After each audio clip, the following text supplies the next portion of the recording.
9వ అంకె గొప్పతనం ఏంటో మీకు తెలుసా? మహా గొప్ప ఇతిహాసమైన మహాభారతం మొత్తం కూడా 9వ అంకెతో ముడిపడి ఉంది. ఎలా అంటారా?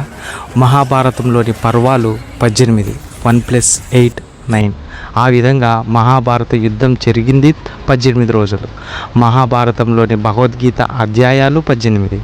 భగవాన్ వ్యాస మహర్షి రచించిన పురాణాలు కూడా 18.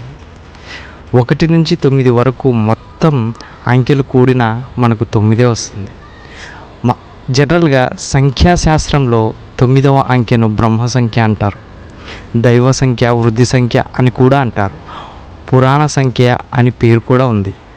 మీరు ఏదైనా మీకు ఇష్టం వచ్చిన సంఖ్యను తీసుకొని ఆ సంఖ్యను 9 చేత హెచ్చించండి. హెచ్చించిన ఫలితాన్ని మొత్తం కలిపి ఏక సంఖ్య చేస్తే అది 9 వస్తుంది. గంటకు 3600 సెకండ్లు 3 + 6 9 వస్తుంది. రోజుకు 1440 నిమిషాలు 1 + 4 + 4 9. నెలకు 720 గంటలు 7 + 2 9. సంవత్సరానికి 360 రోజులు 3 + 6 9. బిడ్డ తల్లి గర్భంలో ఉండేది కూడా 270 రోజులు 2 + 7 9.